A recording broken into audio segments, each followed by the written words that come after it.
Me llamo Rubén. Tengo 27 años y soy técnico en refrigeración. Vivo en la colonia Valle de Aragón, en Ecatepec.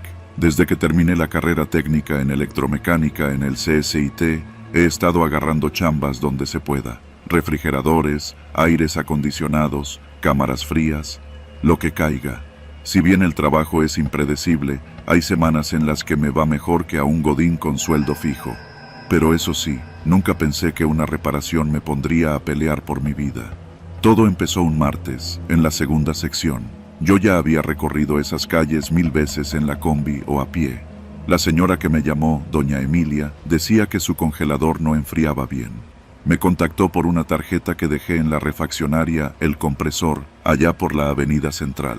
Sonaba como una falla común, de esas que se arreglan en una hora y te dejan con algo para los tacos y la gasolina.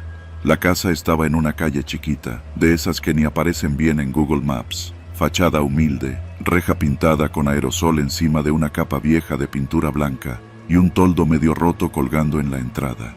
Era una de esas casas que parecen más chicas de lo que realmente son por dentro.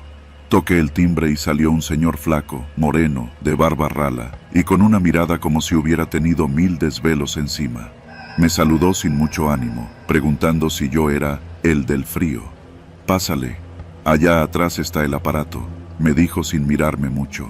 Dentro, la casa olía a ropa mojada. Todo estaba limpio, pero se sentía raro, como si el silencio fuera más pesado de lo normal. Caminé detrás del señor, que se presentó como don Arturo, hasta llegar a una pequeña cocina y al fondo, un congelador viejo, de esos horizontales que se abren desde arriba. «¿Qué marca es?», pregunté. «Kelvinator, del 90 y tantos. Ya tiene años, pero sirve». Bueno, servía. Abrí la tapa y de inmediato supe que algo no cuadraba. El congelador estaba limpio, pero había escarcha reciente solo en una esquina. Lo raro fue que no olía a comida podrida como suele pasar cuando fallan. Más bien, olía a metal húmedo. Me agaché para revisar el compresor por atrás y ahí fue donde todo se descompuso. No sé si fue por el reflejo del metal o por un descuido, pero vi algo en el fondo del congelador, como una bolsa negra arrugada. Me incorporé y fingí que revisaba las perillas de temperatura, pero algo me decía que tenía que volver a mirar. Lo hice, esta vez con más cuidado. Moví ligeramente el separador plástico y entonces la vi. Una mano. No era grande, parecía de una mujer o de un adolescente. Estaba pálida, amoratada, rígida. El brazo seguía oculto bajo una sábana blanca enrollada como si fuera una cobija vieja. Mi garganta se cerró. No dije nada. Solo me quedé viendo esa imagen como si fuera una película en pausa. Cuando giré la cabeza, don Arturo estaba justo detrás de mí. «¿Todo bien?», preguntó con una sonrisa que no tenía nada de amable. «Sí, solo está muy sucio el serpentín. Voy por mis herramientas al coche». «No hace falta. Tenemos de todo aquí. ¿Qué necesitas?», me dijo, bloqueando la salida de la cocina. En ese instante, supe que no podía salir por la puerta como si nada. Mi mente se fue a 1000 por hora. Traté de mantener la calma. «Un desarmador plano, y si tiene un multímetro, mejor». Él asintió y salió al pasillo, llamando a alguien. Aproveché ese momento para enviarle un mensaje a mi primo Diego. «Estoy en la casa de Valle de Aragón, congelador con algo raro. Si no te llamo en media hora, llama a la poli». Le puse la ubicación y guardé el teléfono en la bolsa interna de mi chamarra. Fue entonces que apareció ella, doña Emilia. Una mujer de unos 50, cabello pintado de rojo deslavado y manos gruesas de tanto lavar ropa. Traía en la mano una charola de plástico con 2 vasos de agua de Jamaica. «Tómate algo, hijo. Hace calor, ¿no?». No acepté. Dije que necesitaba concentrarme, que eso de la corriente y el gas era delicado. Pero ella insistía. Cada vez que rechazaba el vaso, sus ojos se volvían más fríos. En un momento, ambos se fueron a una recámara. Los escuché discutir en voz baja. Aproveché para abrir el congelador de nuevo. El brazo seguía ahí, y ahora distinguía parte de una pierna. El cuerpo parecía envuelto como si lo hubieran preparado para conservarlo. Un zumbido se escuchó por toda la casa. No era el refrigerador, era un motor eléctrico. Algo había encendido. Sentí que me faltaba el aire. Cerré el congelador y me moví hacia la salida, pero algo estaba distinto.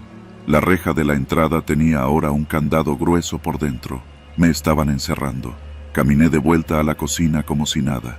El pasillo era estrecho. Las paredes de tabla roca estaban llenas de fotografías familiares antiguas, enmarcadas con plástico barato. Algunas eran en blanco y negro.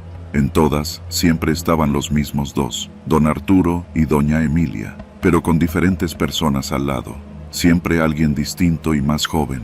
Regresaron los dos, con más amabilidad forzada. Me ofrecieron tacos de suadero. Los rechacé. Me senté junto al congelador como si siguiera trabajando, pero la mente la tenía en otra parte. Contaba los pasos hasta la ventana del baño, único punto de escape posible. Entonces ella se acercó por detrás, con una jeringa. Vi el reflejo en el acero del congelador. Me lancé hacia un lado justo a tiempo. El golpe me sacó el aire, pero logré rodar por el suelo hasta la sala. El tipo vino tras de mí con una cuchilla de carnicero. Me encerré en el baño. Era un cuarto minúsculo, con el lavamanos casi encima del excusado. Cerré la puerta con seguro y busqué desesperado algo que sirviera como arma. Encontré un cepillo metálico y el mango de una escoba roto. Afuera, los escuchaba murmurar. ¿Crees que ya haya avisado a alguien?, decía ella. No, es uno de tantos. Nadie pregunta por estos cabrones. Seguro vive solo. Ahí entendí todo. No era la primera vez que hacían esto. Y si no hacía algo pronto, iba a ser uno más en ese congelador. Escuché cómo forzaban la cerradura con un desarmador. Saqué mi celular, pero no tenía señal. Entonces, algo me hizo ver la única rejilla del baño, una rendija oxidada que daba al patio trasero. La empujé con todas mis fuerzas y se aflojó. Apenas cabía, pero empecé a salir como podía, rasgándome los brazos con los bordes filosos. Caí en un patio de concreto con maleza. Trepé por un lavadero viejo hasta alcanzar el muro de ladrillo. Ya escuchaba los pasos dentro del baño, pateando la puerta. Trepé como pude, raspándome las rodillas. Al saltar del otro lado, caí en una cochera con un perro encadenado. El animal ladró con furia, pero estaba lejos de alcanzarme. Corrí por la calle hasta que encontré a un vecino barriendo. Le grité que llamara a la policía. El señor me vio con recelo, pero accedió cuando me vio sangrando. Me dio agua y un teléfono de casa. Llamé a Diego y le conté todo en menos de 30 segundos. A los 15 minutos llegaron 2 patrullas. Cuando entraron a la casa ya no había nadie. El congelador estaba vacío. Ni un cuerpo, ni sangre, ni restos. Solo el motor desconectado, como si lo hubieran limpiado todo en minutos. Pero había algo que no pudieron borrar. En la pared del cuarto, junto al congelador, los peritos encontraron manchas de arrastre, y debajo del tapete, una tablilla de madera suelta que ocultaba pedazos de ropa ensangrentada. Nunca los encontraron, pero yo los vi, sé lo que hacían. Desde ese día, sigo trabajando en refrigeración, pero ya no entro a ninguna casa sin revisar primero la ubicación, el número de contacto y hasta el INE del cliente si puedo. Y en Valle de Aragón, no vuelvo a poner un pie.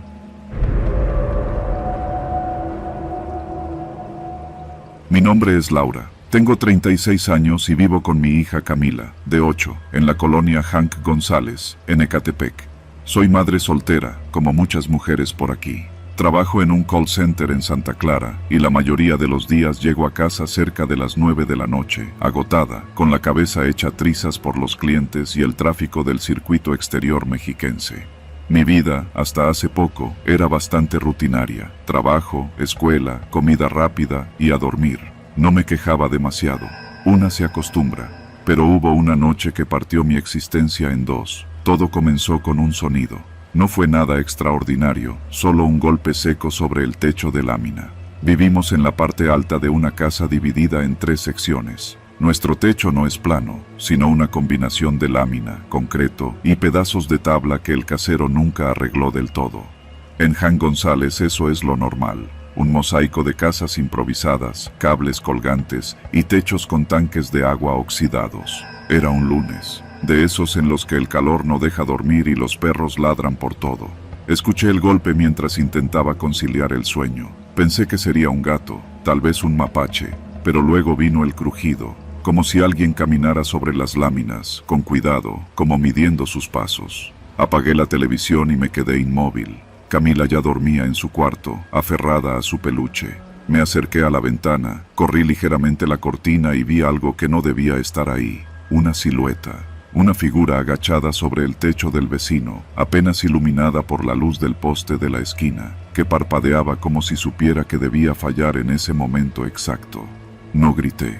El miedo me cerró la garganta. Lo que fuera que estuviera ahí, no se movió. Solo estaba mirando, observando hacia mi ventana. Esa noche no dormí. Me senté en el suelo de la sala, con un cuchillo de cocina en la mano, temblando, esperando que no hiciera nada, que se fuera, que no estuviera realmente ahí. Pero al amanecer, cuando el sol apenas tocaba los cerros, volví a mirar por la ventana. Ya no estaba. Pensé que tal vez había alucinado, que era el cansancio. Pero las siguientes noches comenzaron igual. Golpes, pasos, y siempre, esa sensación pegajosa de ser observada. Fui a hablar con don Aurelio, el señor de la tienda de abarrotes en la esquina. Le conté lo que escuchaba, esperando que él también hubiera notado algo. Lo negó, pero justo cuando ya me iba, me dijo sin verme a los ojos: cuida bien a tu niña, no está de más. No supe cómo interpretar eso. Una semana después, una vecina se acercó a mí mientras lavaba ropa en la azotea. Se llama Juliana, vive 2 casas más allá. Me dijo que desde hacía días notaba lo mismo, ruidos en los techos, sombras en los callejones, y que su hijo, de 17 años, juraba que alguien tomaba fotos con un celular desde la azotea de una casa abandonada en la calle de atrás. Ahí fue cuando todo cambió. Esa noche me puse a observar. Apagué todas las luces y esperé frente a la ventana, con el celular en mano, grabando. A la 1:12 exactamente, una figura se asomó sobre la cornisa de una de las casas del fondo. La linterna de un celular se encendió por un segundo. Grabé lo poco que pude antes de que desapareciera. Llamé a la patrulla. Nunca llegó. Al día siguiente fui con Juliana, y juntas hablamos con otras mujeres de la colonia. En la banqueta, con la desconfianza a flor de piel, se fue armando una red.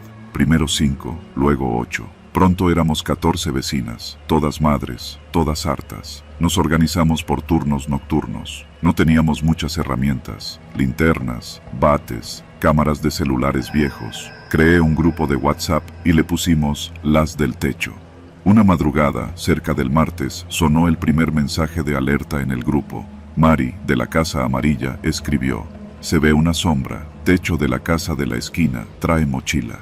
Me puse la sudadera, agarré el cuchillo de cocina y salí al patio. Desde ahí vi lo mismo. Una figura se movía agachada, explorando el techo como si buscara un punto débil. Llamé a las demás. En menos de 5 minutos, 6 mujeres salimos a la calle. Gritamos, encendimos luces. La figura se echó a correr, saltando de techo en techo como si conociera cada paso. Esa fue la primera vez que lo enfrentamos directamente. No logramos atraparlo, pero desde entonces dejó de actuar con tanta libertad. Supimos que no era uno, sino varios. A veces actuaban en parejas, y otras veces solo se asomaban a observar. Empezamos a notar patrones: casas sin hombres, casas con niñas, casas sin cámaras. Una noche, descubrimos lo más inquietante. Juliana y yo revisábamos las grabaciones del celular de su hijo cuando notamos algo raro. En la grabación de la noche anterior, uno de los hombres, porque ahora era evidente que eran hombres, se detenía frente a una casa y parecía hablar por un radio. Eso explicaba muchas cosas. Algunos vecinos estaban coludidos. Entendimos que no era una pandilla de rateros cualquiera, era una red organizada que monitoreaba a las familias del barrio, especialmente a las mujeres solas. Estaban mapeando la colonia, tomaban nota de los horarios, de los movimientos, de quién llegaba tarde, de quién dormía sola. El miedo se volvió pánico cuando notamos que una de las niñas de la cuadra, Carla, de 12 años, había sido fotografiada desde el techo. Lo supimos porque en una de las grabaciones se veía claramente la pantalla del celular de uno de ellos, y en ella, su rostro. Entonces no hubo más margen. Llamamos a una junta vecinal. Exigimos presencia policial. Denunciamos. Fuimos muchas. No pudieron ignorarnos. Esa noche la policía llegó. Patrullaron. Se llevaron a un hombre que rondaba por los techos, con una mochila llena de teléfonos, radios y una libreta con anotaciones que helaban la sangre. Camila, mamá llega a las 9, ventana sin reja, fácil acceso. Mi hija. Esa libreta tenía las rutinas de al menos 8 niñas, con horarios, nombres, edades y observaciones. En su mayoría, hijas de madres solteras. Hoy, el grupo Las del Techo sigue activo. Ya no solo somos vecinas, ahora somos una red de defensa. Nos turnamos para observar, para acompañar a quien llega tarde, para apoyar cuando alguien nota algo raro. La paranoia nos salvó, el miedo nos organizó y la rabia nos hizo actuar. Ahora miro hacia los techos cada noche, no por terror, sino por certeza, porque en un país donde a las autoridades les cuesta mirar hacia arriba, aprendimos a hacerlo nosotras. Y si algún desgraciado vuelve a intentar algo desde los techos, que sepa que aquí abajo lo estamos esperando, juntas y despiertas. Trabajo como conductor de tráiler desde hace más de 20 años. He cruzado media república con los ejes tronando, comiendo en fondas de paso y durmiendo a ratos en la cabina, con la pistola cerca, por si las moscas. Nunca me había tocado algo que me quebrara por dentro, hasta esa madrugada en Xalostok, Ecatepec. Era jueves, pasaban de las 3 de la mañana. Venía de descargar papel en una bodega por la carretera Lechería-Texcoco, ya casi sin tráfico. Me estacioné a un costado de la calle Acueducto, frente a una pipa de gas varada, esperando que cambiara la luz. Vi que el conductor estaba afuera, con la cabeza metida en el cofre de su unidad, y aunque la lógica me decía que siguiera derecho, algo me obligó a bajarme. ¿Todo bien, jefe?, pregunté, bajando del tráiler con la linterna en mano. El tipo ni siquiera volteó, parecía estar forcejeando con algo. Me acerqué. El motor de la pipa parecía intacto, pero de inmediato percibí un olor punzante, ácido, que me apretó la garganta. Lo reconocí en el instante. Mercaptano, ese gas que le ponen al gas LP para que huela. «Está fugando gas, cabrón», le grité, retrocediendo. «Aléjate de ahí». El chofer, pálido, me miró por primera vez. Tenía la cara bañada en sudor. Balbuceó algo, no entendí. Me giré y vi una mancha en el asfalto, justo debajo del tanque. Un hilo fino, casi transparente, salía del costado de la pipa. Era gas licuado, en contacto con el aire. No había tiempo. La pipa estaba frente a una hilera de casas, familias dormidas, niños, adultos mayores, un tianguis desarmado a unos metros, con lonas que colgaban como piel muerta. Corrí de regreso a la cabina de mi tráiler, tomé el radio. «Unidad varada con fuga de gas sobre Acueducto Xalostok», grité al canal de emergencia. «Peligro de explosión, evacúen». No esperé respuesta. Sabía que en lo que localizaban la ubicación exacta, ya habría pasado todo. El gas seguía saliendo, sibilante. El chofer se había apartado, se cubría la cara con las manos. Yo no tenía con qué detener la fuga, solo quedaba avisar. Corrí hacia la primera casa, golpeé con todas mis fuerzas. «Salgan, peligro de explosión, gas». Nadie abría. Grité más. Pateé la puerta. Una señora en bata salió tambaleando. «¿Qué pasa?» «La pipa. Hay fuga. Evacúen ya».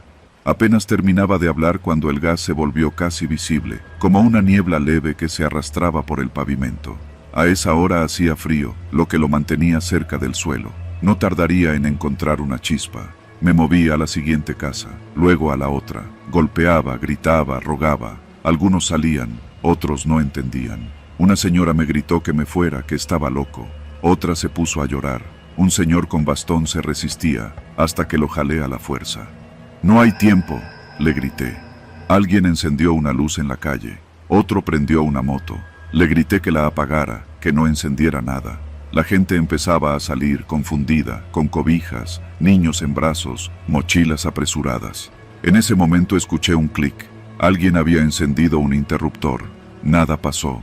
Por ahora, pero el gas ya estaba en el ambiente. Vi una chavita de unos 8 años, descalza, con un peluche en la mano. Me miraba desde la entrada de su casa. Le grité que saliera, no se movía. Fui hasta ella y la cargué. «¿Tus papás?» «Mi mamá está dormida». Corrí con ella en brazos, gritando que alguien se metiera por la señora. Un joven se ofreció. Otro más llegó en bicicleta, se bajó y se puso a tocar puertas conmigo. Empezamos a gritar más fuerte, ahora entre varios. Para entonces ya habían pasado 7 minutos desde que noté la fuga. El chofer de la pipa se había sentado en la banqueta, con la cabeza entre las piernas. Ya no hacía nada, ni ayudaba, ni estorbaba. Solo estaba ahí, como una piedra. Vi a 2 chavales que sacaban una bocina a la banqueta, riendo. Iban a conectarla. Me atravesé corriendo. «No, no la enchufen». Me miraron como si estuviera loco, pero mi grito les hizo dudar. Arrojé la bocina al suelo. Me insultaron. Me valió. Fui a más casas. Ya iban 9 minutos. El gas empezaba a cubrir media cuadra. Un perro callejero salió corriendo, con el hocico bajo, confundido. Una mujer tropezó bajando las escaleras, se torció el tobillo. La cargué también, la llevé hasta la esquina donde ya se reunían varios vecinos. La pipa empezó a silbar más fuerte. «Viene lo peor», grité. «¡Corran!». Entonces sucedió. El silbido se volvió rugido, un sonido hueco, como un lamento de metal. No fue una explosión total, pero el gas se encendió en algún punto. Una llamarada blanca brotó del costado de la pipa. No reventó toda, pero el fuego lamió el chasis y subió como una lengua de demonio. La onda de calor nos empujó. La señora que traía en brazos gritó. El aire se volvió irrespirable. El fuego creció. La pipa no estalló, pero el incendio ya era incontrolable. Los bomberos llegaron 2 minutos después, pero para entonces el fuego alcanzaba los cables. Un transformador tronó y dejó media colonia sin luz. La gente corría, lloraba. Algunos grababan con sus celulares, sin entender la magnitud. Yo solo me senté en la banqueta, con las manos quemadas y las piernas temblando. No podía hablar. En total, evacuamos 17 casas. No hubo muertos, solo un par de heridos leves. La chavita del peluche se aferró a mí todo el tiempo. La madre, en shock, no la soltaba. El chofer de la pipa fue detenido. No tenía permiso para circular a esa hora. Había intentado soldar una fuga él mismo, con un encendedor. Cuando los bomberos sofocaron el incendio, todo olía a plástico derretido y vidas detenidas. Me ofrecieron atención médica. Dije que no, solo quería dormir. Lloré cuando estuve solo en la cabina de mi tráiler. No por el susto, ni por el dolor. Lloré porque, si no me hubiera detenido, esa pipa habría matado a medio barrio. Esa noche no fui un héroe. Fui un hombre con miedo, haciendo lo único que podía, no quedarme cruzado de brazos. Y desde entonces, cada que paso por Shalostok, no miro las casas, solo la curva. Esa curva que pudo ser el final de muchos, incluyéndome.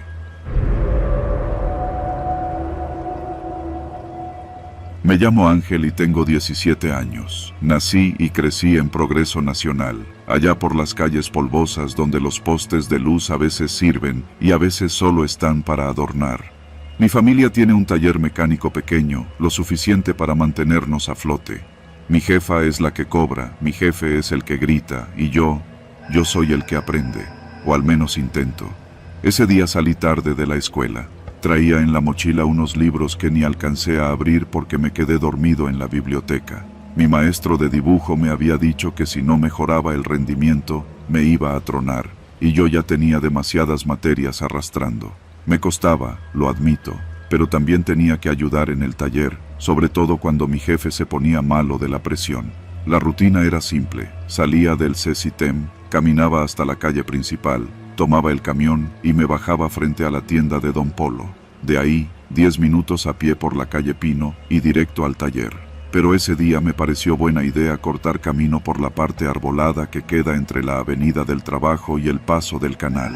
Un pedacito donde ya casi no pasa nadie desde que tumbaron las canchas. Pensé, me ahorro como 7 minutos, y me metí sin pensarlo 2 veces. El sol ya estaba bajando. No era de noche, pero la sombra de los árboles hacía que todo se viera más oscuro de lo normal. El lugar olía a tierra seca y a ratos, a orines. Me puse los audífonos y le subí al reggaetón. No había avanzado ni 50 metros cuando lo sentí. Esa sensación que no sabes explicar, como si alguien te estuviera mirando de más cerca de lo normal. Me detuve y me quité un audífono. Nada. Silencio. Lo único que se movía eran las hojas por el viento. Entonces lo escuché. ¿A dónde vas, güey? Me giré. 3 tipos venían caminando desde el lado por donde yo había entrado. No los conocía, pero por la pinta supe que no venían a saludar. 2 de ellos traían mochilas grandes y el tercero una chamarra del Atlas. Se notaba que ya estaban entrados en la onda. Uno le daba golpecitos a una botella de Tonayán, el otro mascaba un palillo como si fuera machete. Me puse nervioso. Aceleré el paso. Ya iba por la mitad del tramo, pero los árboles hacían que el camino se sintiera más largo de lo que era. Los escuché detrás de mí, caminando rápido, riéndose entre ellos. «¡Ey, morro! ¡Nomás queremos hablar!», gritó uno. No contesté. Apagué la música, guardé el celular y eché a correr. Me fui como pude entre los arbustos, tropezando, metiendo los pies en charcos secos. Escuchaba sus pasos detrás de mí, cada vez más cerca. Uno gritó algo que no entendí, y el otro soltó una risa aguda, como de hiena. Las ramas me pegaban en la cara, las piedras me raspaban los tobillos, pero no me detuve. Lo único que tenía en la cabeza era salir de ahí. Vi una malla rota al fondo, justo en la parte trasera de una casa abandonada. Me lancé hacia allá. Me arañé las palmas con el alambre oxidado, pero logré pasar. No sabía si me venían siguiendo todavía, pero no paré. Salté un muro bajito, crucé un patio lleno de escombros y salí directo a la calle. Era la calle Claveles, la que da a la papelería vieja. Ahí me detuve. Respiraba como perro. Me revisé los bolsillos. Tenía el celular, la cartera con los 20 pesos del camión y las llaves del taller. Estaba entero. Me fui directo con mi jefe. No le conté nada. Nomás le dije que se me había hecho tarde. Me regañó como siempre y me puso a lavar las bujías de una Ford que tenía una semana ahí parada. Esa noche no dormí. Cada vez que cerraba los ojos, escuchaba esas voces. Esa forma en que me hablaban como si ya me conocieran, como si supieran exactamente por dónde iba a pasar. Me imaginaba qué hubiera pasado si me alcanzaban, si me metían al monte, si me grababan con sus teléfonos, si salía en un video viral de esos que luego todos ven y nadie denuncia. Al día siguiente tomé la ruta de siempre. Me dio miedo volver por ahí. Me sentía sucio, como si hubiera cruzado una línea invisible. Pero algo me encabronaba más que el susto, el silencio, esa costumbre de callarnos, de seguir como si nada. Así que agarré el celular y comencé a grabar. No solo esa zona, sino muchas otras del barrio. Las bardas rayadas con amenazas, los puntos donde los halcones se sientan con su moto y su mochila llena de encargo, las esquinas donde siempre hay alguien viendo pero nadie dice nada. Empecé a subirlo todo a una cuenta anónima en redes. Mi primer video lo titulé "Este es mi camino al taller". En él, contaba lo que me había pasado, sin mostrar mi cara. Puse imágenes del paso arbolado, el alambre roto, las botellas tiradas, los grafitis que dicen cosas como "aquí no se juega". No tardó en hacerse viral en algunos grupos vecinales. Me empezaron a mandar mensajes anónimos. Algunos me felicitaban, otros me decían que tuviera cuidado, que esa gente no se anda con juegos. Seguí grabando. Cada día un rincón distinto. No usaba mi voz, solo imágenes con música de fondo. No decía nombres, solo mostraba lo que todos sabíamos pero nadie enseñaba. Una tarde, al salir del taller, un señor me alcanzó en la calle. Era don Benito, el de la miscelánea. «Tú eres el que sube esos videos, ¿verdad?». Me quedé helado. No sabía si negarlo o qué, pero él solo me puso una mano en el hombro y dijo: «Gracias. Al menos alguien está haciendo algo». Desde entonces no me he detenido, no por fama, no por coraje. Lo hago porque un día casi no llego a casa, porque hay gente que ha desaparecido en esas calles y nadie dice nada, porque aunque me tiemblen las piernas cada que paso por ese tramo, ahora llevo la cámara lista.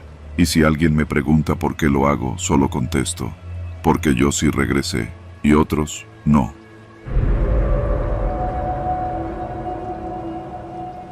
Me llamo Damián. Tengo 26 años y soy barbero en Progreso Nacional, una colonia dura, de esas donde el ruido de las patrullas ya no inquieta a nadie, y los negocios cierran temprano, no por miedo a la delincuencia, sino por respeto. Monté mi barbería hace poco más de un año. La decoré con espejos grandes, luces de neón y hasta una tele con películas de acción todo el día. Quería que fuera un lugar donde los chavos del barrio se sintieran cómodos, seguros. Durante un tiempo lo fue. Hasta que llegaron ellos. Empezaron con lo típico. Un morro flaco, camisa entallada y voz suave, se me acercó un viernes en la tarde mientras cortaba cabello a un señor que llevaba años viniendo conmigo. «Mi jefe dice que te mandó saludos», me dijo, con esa sonrisita de quien ya sabe la respuesta. «¿Y tu jefe quién es?». «Tú sabes, el que cuida la zona». Me encogí de hombros y seguí cortando.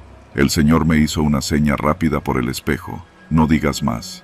El morro no insistió, salió tranquilo, pero dejó una tarjetita con un número escrito a mano. Esa noche cerré temprano, subí las cortinas metálicas, puse doble candado y me encerré en el cuartito de atrás que uso para descansar. No podía dormir. En mi cabeza resonaba esa frase: el que cuida la zona. A la semana, volvieron. Esta vez fue otro, un tipo más grande, con tatuajes hasta en los párpados y un celular sonando en la cintura. Entró sin saludar, se sentó en la silla y me dijo: Hoy no vine a cortarme, vine a cobrar. Vas a poner de tu parte, o tu negocio se va a volver peluquería fantasma. No tengo pa' cuotas, le respondí. Entonces ve vendiendo las máquinas. Me dio hasta el miércoles. No me lo dijo así, pero lo entendí. Me largué ese día, cerré por fumigación y dormí en casa de mi hermano, en San Andrés. Pensé que con eso bastaba, que si les evitaba el pleito, se buscarían otro barbero. Pero el barrio no perdona a los que cierran. Un negocio con cortina baja mucho tiempo es como carne sangrante para las hienas. El lunes regresé. Tenía que hacerlo. No había más ingresos. Abrí con miedo, con una navaja en el bolsillo y el alma en vilo. Ese mismo día, a las 6, cuando el sol apenas empezaba a meterse detrás de los cables y techos de lámina, llegaron. Eran 3. Uno traía una mochila. Otro se sentó, sin pedir permiso, en la silla del cliente. El tercero cerró la cortina metálica desde adentro. Ya te lo dijimos, Damián, me dijo el más joven. Pero te gusta jugarle al verguero. No grité, no me moví. Me metieron un trapo húmedo en la boca, me vendaron los ojos y sentí el golpe seco de algo metálico en la nuca. Desperté con el cuerpo doblado dentro de algo estrecho, húmedo, sin aire. No podía moverme. Me dolía la espalda como si me hubieran metido a la fuerza. Estaba oscuro, tan oscuro que no sabía si mis ojos estaban abiertos. Solo olía a plástico viejo y a cloro. Tardé en entender que estaba dentro de un tinaco. Escuchaba voces, pasos, perros ladrando a lo lejos. Me asomé por la tapa y vi el cielo de Ecatepec, nublado y pesado. Era un tinaco de esos de azotea, de 1000 litros, medio lleno de agua sucia. Mi barbería quedaba a 2 calles. Me había visto en la necesidad de subir a la azotea de la vecina muchas veces cuando el agua fallaba. La conocía bien. Entonces supe dónde estaba. En el techo de una casa que alguna vez renté con mis primos. Me habían llevado ahí. Me conocían. Me estaban dejando asustarme solo, como quien encierra a un gato para que se amanse. Pasé horas ahí. Horas en las que el agua subía y bajaba según mi respiración. Tenía que moverme lo menos posible. Si me detectaban, me iban a reventar. Cada tanto, alguien subía. Oía cómo movían cubetas, cómo fumaban cerca del tinaco. Me imaginaba que se asomaban y me veían flotando, pero no lo hacían. No sabían que estaba ahí. Cuando oscureció del todo, tomé la decisión. Quité la tapa, me salí mojado, empapado, con las piernas entumidas y el corazón al borde del colapso. Bajé por la escalera metálica, en silencio, y me perdí entre los callejones. No fui a casa. Fui al primer locutorio que encontré, uno de esos que todavía usan teléfonos de caseta. Marqué el número que alguien me había dado en una jornada comunitaria hacía meses. Era de denuncia anónima. Tengo información sobre un grupo que extorsiona en Progreso Nacional, dije. Y colgué. No dormí esa noche, ni la que siguió. Me escondí en una bodega abandonada que había usado mi papá para guardar herramienta. Estuve ahí hasta que escuché en la radio que habían hecho una redada. Arrestaron a 7. No dijeron nombres, pero supe que eran ellos. Uno de ellos, el tatuado, apareció en las noticias. Sospechoso de extorsión agravada y secuestro express. Volví a la barbería días después. Habían saqueado, se llevaron las máquinas, el espejo, hasta el ventilador de techo, pero no habían destruido nada, no rompieron las paredes, no quemaron el lugar, me dejaron una cartulina pegada a la puerta, barbero del pueblo. Así, entre burla y amenaza. Pensé en dejar todo, irme a Toluca con un primo, pero algo en mí, algo de rabia, me hizo quedarme. Conseguí apoyo del municipio, de una fundación que ayuda a víctimas. Me donaron máquinas, espejos, pintura. La banda ya no volvió. Algunos vecinos dicen que los otros, los que no arrestaron, se fueron a operar a otro lado. A lo mejor se enteraron que uno de ellos confesó. Hoy, mi barbería es distinta.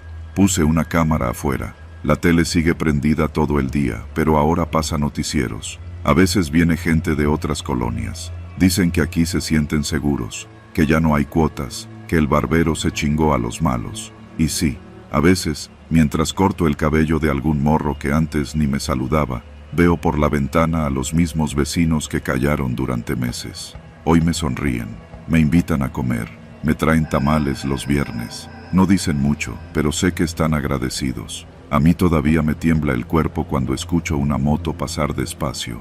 Todavía sueño con el agua turbia de ese tinaco. Pero ya no tengo miedo. porque ese miedo lo convertí en mi mejor herramienta, filo afilado que ya no corta solo pelo, sino la impunidad que antes nos cortaba a nosotros. Y si alguna vez vuelven a tocarme la puerta, les voy a cortar, pero otra cosa.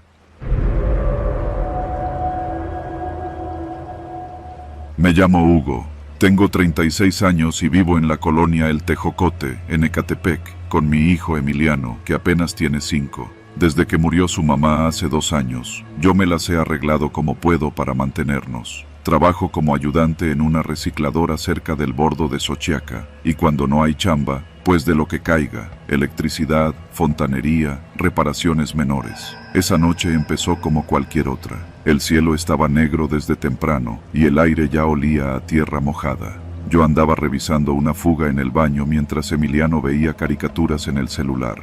La lluvia empezó de golpe, como si hubieran roto una presa en el cielo. El ruido en el techo de lámina era ensordecedor. Afuera, las calles se convirtieron en arroyos en cuestión de minutos. Yo creí que todo estaba controlado, pero aquí en el Tejocote, con un drenaje viejo y las calles mal planeadas, no hay tormenta que no se vuelva un problema. Fue cerca de las 9 de la noche cuando me di cuenta de que algo iba mal. El baño empezó a sacar agua por el resumidero. No era solo agua de lluvia, era negra, con olor a podrido, como si viniera directo del caño. Tragué saliva, cerré la llave de paso y fui al cuarto de mi hijo. Él ya tenía cara de susto, tapado hasta la nariz con una cobija. «Papá, huele feo», dijo. «Sí, mi vida, pero no pasa nada, ya voy a ver», mentí. Fui a la cocina y ahí también estaba entrando agua. Salía por el fregadero, por el piso, por las grietas. En menos de 15 minutos, el agua ya nos llegaba a los tobillos. Pensé en sacar cubetas, en usar el trapeador, pero fue inútil. Lo que estaba entrando no era para limpiar. Era un lodo espeso, con grasa, con bolsas de plástico, incluso con ratones muertos que flotaban como si fueran hojas secas. Intenté comunicarme al número de protección civil de Ecatepec, pero la línea estaba saturada. Lo único que logré ver en el grupo de WhatsApp de la colonia fue que la mayoría ya tenía el mismo problema. El drenaje había colapsado con la lluvia. Las aguas negras estaban regresando por todos lados. Fui por Emiliano, lo subí a la cama y puse unos blocks para levantarla del suelo. Intenté mantener la calma. Le puse audífonos con música para niños y le di el celular. Tenía que pensar. Las paredes, de tabique sin revocar, empezaron a sudar. Literalmente. El agua se filtraba desde afuera, por las grietas, como si la casa misma estuviera empezando a rendirse. Cerca de las 10, la luz se fue. Todo quedó en completa oscuridad, salvo por los destellos de los relámpagos que entraban por la ventana. En uno de esos relámpagos vi cómo la puerta del patio se abrió sola, no por fantasmas ni nada raro, sino por la fuerza del agua, que ya había reventado la tranca oxidada. Fue entonces que escuché el sonido. No era el agua, era un crujido, como si la estructura de la casa estuviera quejándose. Vi una grieta abrirse lentamente en la pared de la sala, junto a donde guardaba las herramientas. La esquina empezó a hundirse. Corrí al cuarto y le hablé fuerte a Emiliano. «Mi amor, súbete a mi espalda. Vamos a subir al techo. ¿Ya no vamos a dormir aquí?», preguntó con voz temblorosa. «No, campeón. Ahora vamos a jugar a ser piratas». No sé cómo me salió eso, pero lo tranquilizó. Le amarré una cobija alrededor del cuello para que no se mojara tanto y lo cargué a cuestas. El agua me llegaba a medio muslo cuando crucé la sala. Afuera llovía como si Dios nos odiara. Llegar al techo fue una odisea. La escalera de fierro estaba resbalosa, pero logré subirlo primero a él y luego yo me impulsé. Una vez arriba, el viento me azotó con furia. El techo era de lámina y apenas se sostenía. Me senté junto a la pared más firme y abracé a Emiliano con fuerza. Desde ahí pude ver que no éramos los únicos. Otras casas también tenían gente en las azoteas. Vi siluetas, algunas con lámparas, otras solo con velas. Gente gritando nombres, perros ladrando y un río de aguas negras arrastrando muebles, colchones y basura por la calle de tierra. Esa noche, el Tejocote parecía una escena sacada de una pesadilla urbana. Emiliano se quedó dormido en mi pecho, mojado, con la cobija empapada y el cuerpo temblando por el frío. Yo no dormí. Tenía miedo de que alguna ráfaga nos tirara del techo. Temía que la casa de al lado, ya ladeada, se viniera abajo y nos aplastara. Escuché 2 derrumbes. Uno fue como un estruendo hueco. Al día siguiente supe que fue la casa de don Polo, que tenía más de 70 años. Él no alcanzó a salir. Pasadas las 3 de la madrugada, la lluvia empezó a menguar. El nivel del agua ya había llegado al metro, cubriendo casi por completo las plantas bajas. El silencio que siguió a la tormenta fue igual de aterrador que el estruendo de antes. Solo el zumbido de los transformadores quemados y el goteo lento de cientos de tejados, como si todos lloraran al mismo tiempo. Vi llegar las primeras luces al amanecer. Una camioneta de protección civil, 2 marinos con botas hasta la rodilla, un dron sobrevolando la zona. Grité, agité una playera y uno de ellos nos vio. «Aquí hay un niño», grité con la garganta seca. Nos rescataron poco después. Bajaron una escalera de aluminio hasta nuestro techo. Cuando me ayudaron a bajar a Emiliano, vi que mis brazos estaban completamente arrugados por el agua y el frío. El uniformado que lo cargó se quedó viéndome un segundo antes de decirme: «Pensé que ya no iba a encontrar a nadie con vida aquí». Nos llevaron a un albergue en la secundaria técnica número 24, en Santa Clara. Ahí nos dieron ropa, comida caliente y un catre. En la televisión del albergue, un reportero entrevistaba a un funcionario que hablaba de un fenómeno meteorológico atípico. Yo apagué la tele. Esa noche, cuando me acosté junto a Emiliano en el catre, me sentí afortunado. No por haber sobrevivido, sino porque él todavía me abrazaba sin entender lo cerca que habíamos estado de morir ahogados en nuestra propia casa, bajo un cielo que nadie pudo contener y un drenaje que, como muchas cosas en este país, se rompió hace años y a nadie le importó. Ahora, cada vez que llueve, aunque sea poquito, me mantengo despierto. Nunca más dormiremos en la planta baja.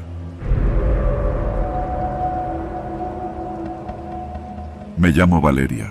Tengo 22 años y desde hace poco más de un año trabajo en una tienda de abarrotes familiar que está a solo unas calles de la estación Ciudad Azteca, en Ecatepec. Es de esas tienditas que tienen de todo: frijoles, pan dulce, cigarros sueltos, jugos, hasta recargas y tiempo aire. No es un trabajo glamoroso, pero paga lo suficiente y me permite ayudar en casa.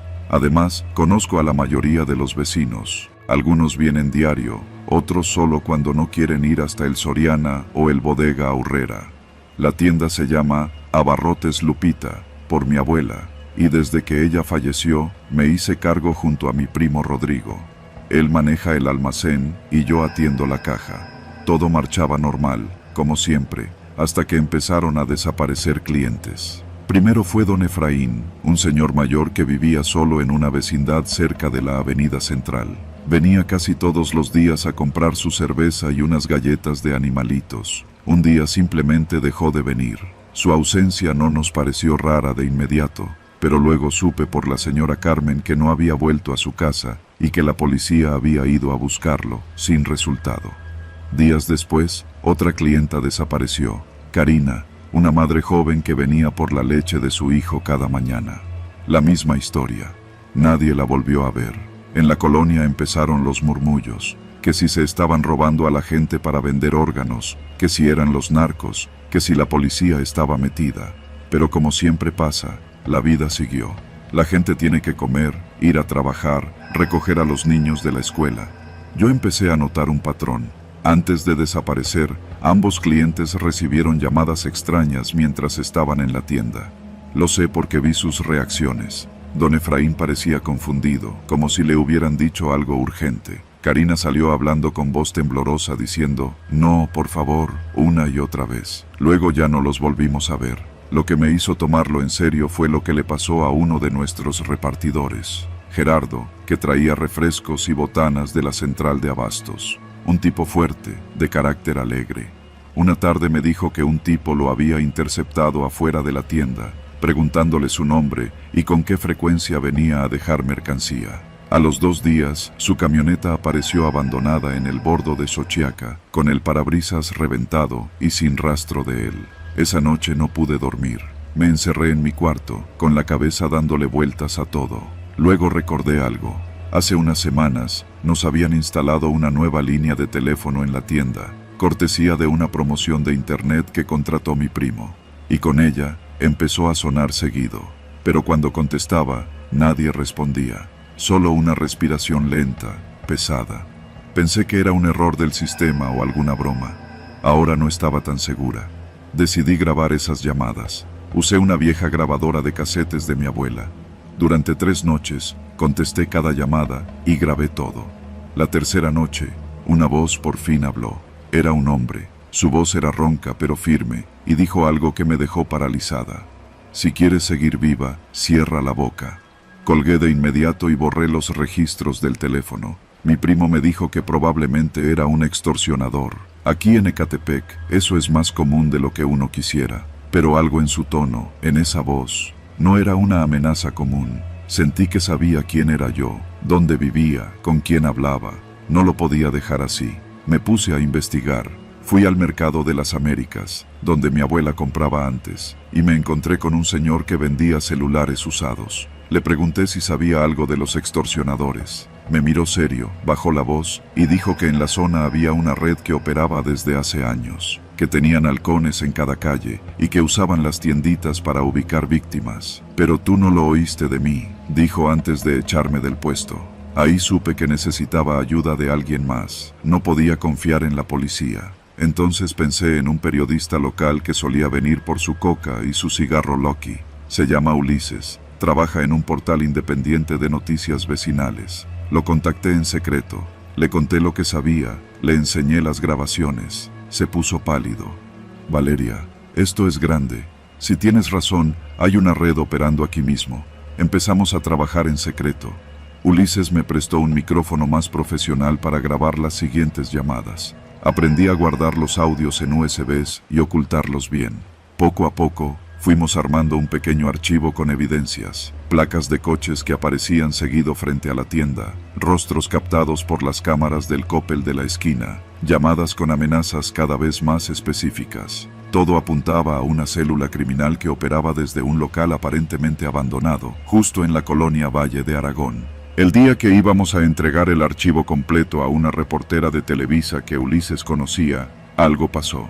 Volviendo a casa después del cierre, noté una moto estacionada afuera. No era la de mi primo. Cuando pasé junto a ella, alguien me llamó por mi nombre. Era un tipo con gorra y chamarra negra. Me dijo que me subiera. Yo eché a correr. Escuché cómo arrancaba la moto detrás de mí. En ese momento, pensé que no llegaría viva. Corrí por la calle Segada hasta topar con una patrulla municipal estacionada cerca del Chedraui. Les grité que me querían matar, y aunque al principio no me hicieron caso, uno de los oficiales, joven, me reconoció de la tienda. Me subieron a la patrulla justo cuando la moto pasó zumbando. No intentaron alcanzarla, solo me llevaron a la base. Ahí pedí hablar con un superior y, por una extraña coincidencia del destino, el comandante a cargo era un excompañero de la secundaria de mi primo. Me escuchó, le entregué el USB con todas las pruebas. Llamó a la fiscalía. En menos de una semana, hubo un operativo. No fue noticia nacional, pero en la colonia todos supieron. Detuvieron a 3 hombres y una mujer. Encontraron celulares, listas de extorsión, fotos de vecinos, mapas con rutas de escape. Entre los nombres estaba el de don Efraín, Karina, Gerardo y el mío. Ulises publicó el reportaje en su portal. El artículo se titulaba Las voces que matan en Ciudad Azteca y recibió cientos de visitas en un solo día. La presión fue tal que la alcaldía tuvo que emitir un boletín reconociendo el operativo, aunque sin mencionar nuestras grabaciones. Yo sigo en la tienda. Rodrigo y yo cambiamos el número de teléfono, pusimos rejas nuevas, cámaras nuevas y un botón de pánico que conecta con una central vecinal. A veces la gente me pregunta si no me da miedo seguir allí. Yo respondo que sí, pero también que el miedo no me va a sacar de mi barrio, que hay más como yo, y que si alguna vez te llama alguien y no responde, no ignores el silencio. A veces, ahí es donde empiezan las verdaderas amenazas. Nunca fui de los que se quejan de lo que les toca vivir. Desde que tengo memoria, crecí entre cerros pelones, calles empolvadas y el zumbido de los microbuses en la mañana. Vivo en Santa María Tulpetlac, allá por donde termina el bullicio del metro y comienza el ruido de los altoparlantes de los triciclos. Mi nombre es Felipe, tengo 44 años y me gano la vida como recolector de basura por mi cuenta. Cargo mi carreta con ayuda de mi perro Pinto, un criollo chaparro de pelaje feo pero leal, y recojo desechos reciclables por las calles desde antes que el sol se asome. La historia que te voy a contar pasó hace poco. Era un martes. Lo recuerdo bien porque ese día siempre paso por la cerrada de Miguel Alemán, cerca del campo de fútbol donde se juntan los chavos a pistear. El sol ya estaba bajando, y yo apenas llevaba medio costal de botellas. Decidí cortar camino por un terreno baldío que está atrás de unas bodegas abandonadas. Ya había pasado por ahí otras veces. No es raro ver sillones podridos, colchones apilados, pedazos de carro, hasta cadáveres de perros. Pero ese día, algo estaba fuera de lugar. Pinto se detuvo de golpe. Olfateaba el aire, con el lomo rígido. Siempre camina adelante, jalando la carreta, pero esta vez se quedó parado, mirándome como esperando permiso. «¿Qué traes, cabrón?», le dije, pero no se movió. Al avanzar unos pasos vi varias bolsas negras, de esas grandotas, amontonadas al fondo del terreno. No era raro, pensé que alguien había tirado basura como siempre, pero estaban demasiado parejas, todas cerradas con cinta gruesa, como si alguien las hubiera acomodado con intención. Me acerqué, guiado por la curiosidad y por la necesidad, porque una de las bolsas parecía rota, y dentro se asomaban lo que parecían latas de cerveza. «Capaz que hay algo rescatable», me dije. Pinto no quería seguirme, se quedó junto a la carreta, gruñendo bajito. La primera bolsa que toqué estaba caliente, no del sol, no. Era un calor raro, como corporal, me dio mala espina. La segunda tenía un olor extraño, como a humedad mezclada con algo metálico. Cuando la moví, hizo un sonido sordo, como si adentro hubiera algo pesado y blando. Ya me iba a ir cuando escuché voces, claras, cercanas. «¡Pélate, Pinto!», grité, porque ya sabía que me había metido donde no debía. Me tiré al suelo de inmediato y rodé detrás de una pila de blocks, apenas respirando. Dos tipos salieron de entre unas láminas. Llevaban gorras, uno traía una mochila negra y el otro una arma corta que se acomodaba en la cintura. No los había visto antes, pero no eran vecinos. «¿Cuántas son?», preguntó el del arma. «8, ya las conté. Todas están completas», respondió el otro. «Mañana las movemos. Aquí nadie se mete. Es puro pinche tiradero, nadie se arriesga». Los escuché caminar cerca de donde había estado revisando. Mi corazón latía tan fuerte que pensé que iban a oírme. Me quedé agazapado, rezando por dentro, aunque no soy de los que se encomiendan a santos. No sé cuánto tiempo estuve así, tal vez 5 minutos, tal vez 20. Cuando me atreví a asomar la cabeza, ya no estaban. Volví arrastrándome hasta la carreta, donde Pinto me esperaba temblando. «Nos largamos, güey». «Ya», susurré. Pero antes de que pudiera dar el primer paso, escuché un silbido, agudo, corto, y luego pasos corriendo hacia nosotros. ¿Quién anda ahí? Órale, sal. No lo pensé. Solté la carreta, agarré a Pinto del collar y eché a correr. El terreno estaba cercado por bardas improvisadas, algunas de tabique, otras de lámina, y se formaban callejones estrechos entre ellas. Era como un pinche laberinto, todo lleno de cascajo, restos de casa y puertas sin marco. Corrí en zigzag, con Pinto siguiéndome, mientras detrás escuchaba los gritos de los tipos. «Ahí va el hijo de puta, agárralo». Los pasos resonaban cerca. Giré por un pasillo estrecho que terminaba en una pared sin salida. Sentí que me iba a desmayar. Pinto ladraba como loco. No tenía armas, no tenía nada, y sabía que si me alcanzaban, ahí quedaba. Entonces Pinto corrió hacia una puerta derruida y entró. Era una casucha abandonada, sin techo, llena de basura. Sin pensarlo, lo seguí. Me tiré al suelo y rodé hasta quedar oculto detrás de una pila de blocks y un excusado roto. Pinto se quedó junto a mí, respirando agitado. Los tipos llegaron segundos después. ¿Se metió aquí? No sé, lo perdí entre los muros. Pinche perro ese, seguro venía solo por basura. Vámonos, no hagamos ruido. El patrón se va a encabronar si se entera. Los escuché alejarse poco a poco. No me moví, ni un milímetro. El sol ya se había ido, y el terreno se volvió una trampa oscura. Esperé hasta que no escuché nada, ni grillos. Solo entonces salí, despacio. Me deslicé por una abertura entre las bardas y crucé por calles de terracería hasta llegar a la avenida central. Ya no tenía mi carreta, mis latas, mis costales, todo se quedó allá, pero estaba vivo. A la mañana siguiente regresé al terreno, pero no encontré nada. Ni bolsas, ni los tipos, ni siquiera rastros de que alguien hubiera estado ahí. Solo polvo y tierra pisoteada. Fui con un conocido, que fue militar y ahora vende birria en un puesto de la colonia. ¿Tú crees que fueron narcos?, le pregunté. ¿Dónde dijiste que fue? En el terreno de atrás de las bodegas, cerca del drenaje. No te acerques a esa zona. Ahí mataron a 2 que andaban robando cable. Nadie dice nada, pero ese terreno lo usan para enterrar cosas. Tú cállate y agradece que estás vivo. No dije nada, ni a mi esposa le conté todo. Solo dije que me habían asaltado. Esa noche, Pinto durmió a los pies de mi cama. Lo abracé fuerte. Yo le salvé la vida una vez cuando lo encontré herido en la calle. Y esta vez, él me la salvó a mí. Desde entonces, ya no paso por ese baldío. Ya no recojo bolsas que no conozco. Aprendí a oler el miedo, a reconocer el peligro en el aire. Y si Pinto se detiene, yo también me detengo. Porque aquí, en Ecatepec, el miedo no siempre se aparece como un fantasma. A veces viene con botas sucias, con gorras sin logotipo y con bolsas que es mejor no abrir jamás.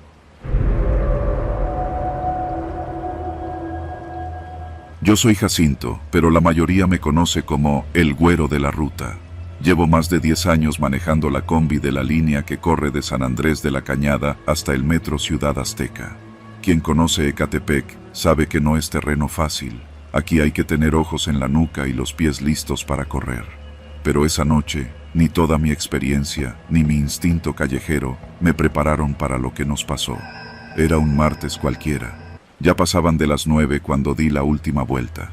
La avenida central ya no estaba tan cargada, pero Cuauhtémoc todavía bullía con la vida nocturna de los puestos, los últimos clientes en las torterías, el ruido de los altavoces en las tiendas de ropa barata. Pasé frente al Soriana que siempre huele a fritanga y recogí a un señor con sombrero de palma y una bolsa de mercado. En la siguiente esquina subió una muchacha con uniforme de estética, ojerosa pero amable. En el paradero de la José María Morelos se subieron 5 más. Uno de ellos, el que me llamó la atención de inmediato, era alto, moreno, con chamarra de mezclilla desgastada. Llevaba la capucha puesta y aunque la noche no era fría, no se la quitó. Se sentó al fondo, en la esquina, sin mirar a nadie. Me pareció raro. No fue su actitud lo que me alarmó, sino algo que vi cuando subía. Bajo la chamarra, llevaba escondido un cuchillo con mango rojo. No era un error. Lo vi, claramente. Me tomó 2 segundos decidir. No dije nada, no me puse nervioso. Solo arranqué y seguí manejando. La combi iba llena, pero en silencio. Solo se oía el zumbido del motor y la música suave que salía de mi bocina. Una cumbia de Rigo Tobar, casi murmurada. El tipo del cuchillo no hablaba ni miraba a nadie. Tenía la cabeza agachada y las manos en las bolsas. Traté de no mirarlo por el retrovisor, pero no pude evitarlo. Algo en él me ponía alerta. Pasando la Vicente Villada, vi que se movió. Se estiró, como quien va a sacar algo del pantalón. Yo sabía lo que venía. He visto eso antes. Lo que no esperaba era que no se parara. Solo estiró los brazos y se quedó mirando el pasillo, calculando, como si estuviera midiendo el tiempo. Como un lobo antes de saltar. Fue cuando entendí que si esperaba a que actuara, alguien iba a salir herido. En la siguiente parada, justo donde normalmente bajan 2 o 3 pasajeros, no me detuve. El semáforo estaba en rojo, pero pasé con cautela. La muchacha de la estética me miró con extrañeza. Uno de los pasajeros le gritó: compa, ahí era mi bajada. No respondí. Di vuelta por una calle secundaria, una más angosta y menos transitada, rumbo al parque de la Vía Morelos. Conozco esa colonia como la palma de mi mano. Ahí crecí. Ahí aprendí a no confiar en nadie. Disculpen, dije en voz alta con calma. Vamos a tomar una desviación por obras en la avenida. Una mentira blanca. El cuchillero levantó la vista. No dijo nada, pero ahora sí me miró. Nos cruzamos por el retrovisor y juro que en ese momento supe que lo sabía. Lo supo. Me miró como diciendo: ya me viste, ¿y ahora qué? Me sostuvo la mirada un segundo y luego volvió a bajar la cabeza. Tranquilo, silencioso. Eso me asustó más que si hubiera gritado. Seguí manejando despacio, como quien busca un buen lugar para hacer algo que no se debe hacer. Mi mente corría. ¿Y si lo confrontaba? ¿Y si me equivocaba? Pero no me equivoqué. Yo vi el cuchillo. No era paranoia. Pasando por la escuela secundaria, Metí la mano por debajo del tablero y apagué el interruptor de la puerta automática. Nadie iba a bajar sin mi permiso. El siguiente paso era buscar apoyo. Saqué el celular del soporte y mandé un mensaje rápido con voz al grupo de WhatsApp de Choferes Cuauhtémoc. Pasajero armado, voy por Callejón de la Vía, necesito paro, voy a cerrar la combi. Luego, como si nada, les hablé a los pasajeros. Oigan, una disculpa, pero parece que hay un problema con la unidad. Me voy a detener tantito para revisar, no se bajen, por favor. Nadie sospechó, excepto el tipo. Me estacioné frente a un taller cerrado, con faros apagados. Había suficiente sombra. Apagué el motor, me bajé con la llave en la mano y al instante cerré la puerta desde afuera. Sonó el clac de seguridad. La combi estaba cerrada por fuera, inmovilizada. El tipo se paró al fondo. Todos lo vieron. ¿Qué pasa?, preguntó alguien. El tipo empezó a caminar hacia adelante. Sacó el cuchillo. Era grande. Tenía cinta negra enrollada en el mango. Gritos. Dos señoras comenzaron a pedir ayuda. Uno de los pasajeros más jóvenes intentó pararse, pero se cayó por los nervios. El tipo no dijo nada. Solo levantó el cuchillo y avanzó. No iba corriendo. Caminaba como si supiera que no tenía prisa. Fue entonces cuando uno de los hombres, un albañil con casco aún colgando del cinturón, se levantó de golpe y le lanzó una mochila al pecho. El cuchillero trastabilló. Otro, un joven con gorra, aprovechó para aventarse desde el asiento y entre dos lo tiraron al suelo. Yo ya estaba en la puerta trasera, la de emergencia. La abrí desde afuera gritando, «¡Tírenlo pa' afuera, chingada madre!». Entre los pasajeros y yo lo sacamos como costal. Cayó al pavimento con el cuchillo en la mano, pero antes de que pudiera levantarse, uno de los muchachos lo pateó en el brazo y otro se le fue encima. Yo saqué el bate que siempre cargo debajo del asiento y lo apunté directo al pecho. Ni un pinche movimiento, cabrón. Llegó la patrulla en menos de 5 minutos. Uno de los compañeros de la línea había reenviado mi mensaje al grupo de vecinos en alerta, y los uniformados ya sabían qué pasaba. Los oficiales lo esposaron sin preguntar mucho. El cuchillo quedó como evidencia. Esa noche no regresé a la base. Me quedé estacionado con los pasajeros en la esquina, tomando aire. La señora de la estética lloraba. El señor del sombrero me dio las gracias como si le hubiera salvado la vida. Tal vez sí.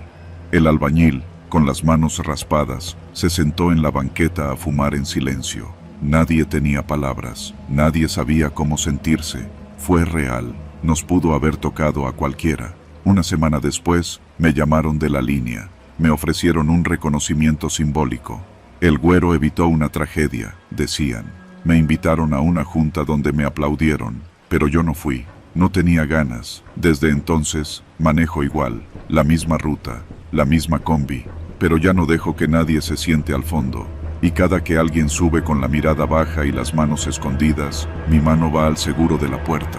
Por si acaso, porque en Ecatepec uno no sobrevive por suerte, sobrevive porque aprende a mirar, porque sabe cuándo seguir derecho y cuándo trazar su propia ruta, porque a veces lo único que hay entre la vida y la muerte es un chofer con buenos ojos y el valor para actuar.